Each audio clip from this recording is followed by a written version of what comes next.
Las funciones son relaciones de dependencia. Un ejemplo simple.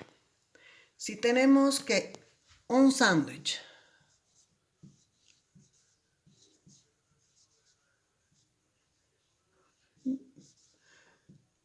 tiene un costo de 8 bolivianos. ¿Cuál es la relación que nos permite determinar el costo total conociendo el número de sándwich que vamos a adquirir? Entonces, si vamos a llamar X al número y le vamos a llamar al costo, ¿cuál es la relación que involucra a ambos? Obviamente, Y es igual a 8 por X. ¿Por qué? Porque si yo compro uno solo, voy a pagar 8 bolivianos. Si compro 2, 16. Si compro 3, voy a tener que pagar 24 bolivianos.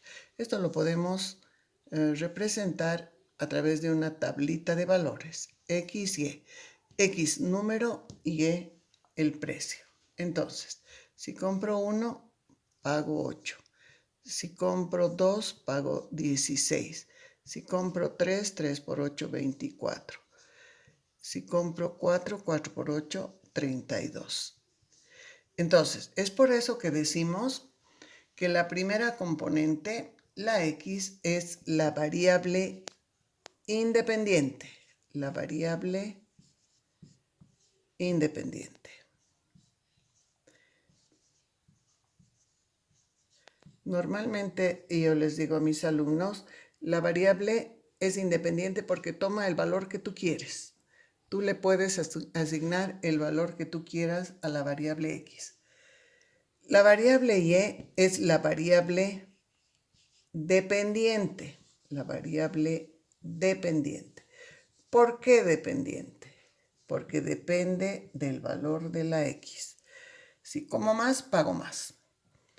Y en este caso, el número 8 es una constante.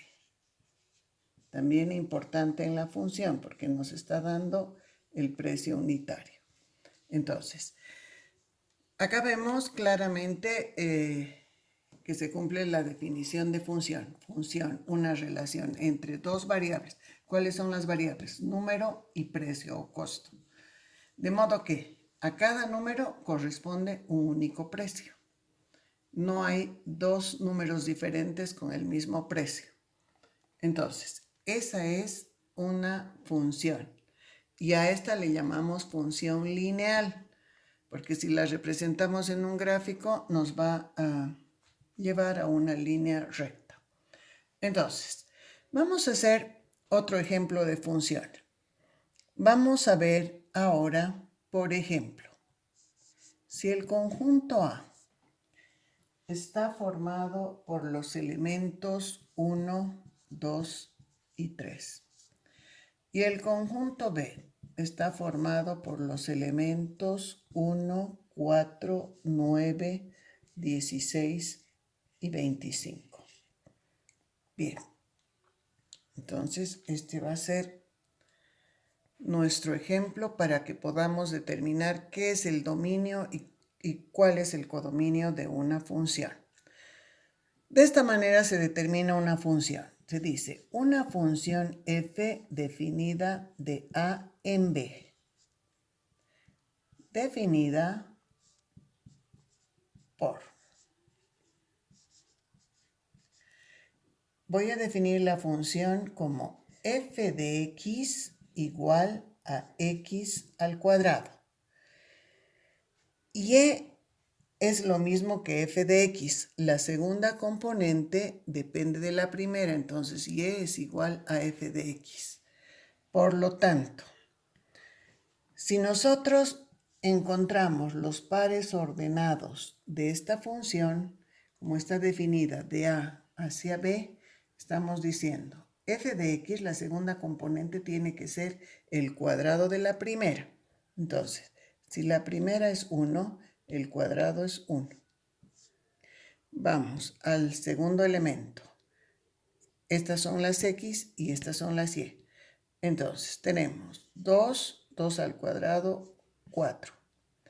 Y tenemos 3, 3 al cuadrado, 9. Estos son los únicos elementos de los pares ordenados de esta función. ¿Para qué he querido tomar esta relación? Para definir qué es el dominio, cuál es el dominio de una función,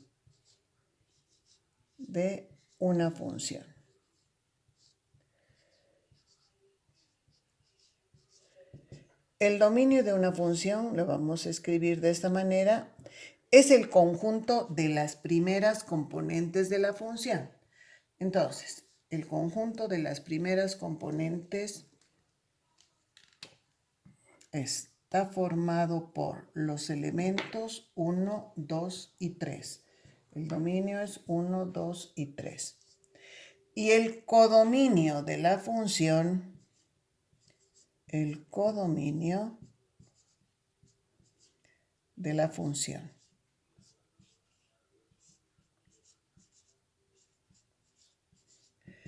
es C de F.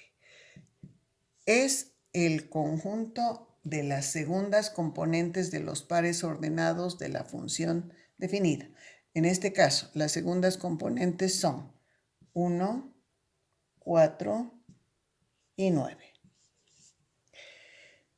Esta es una función definida en dos conjuntos finitos. Esto para poder verificar con facilidad cuál es el dominio y cuál es el codominio de una función. Pero ustedes ya han trabajado con funciones reales. ¿Qué es una función real? Una función real es una función definida del conjunto de números reales hacia el conjunto de números reales.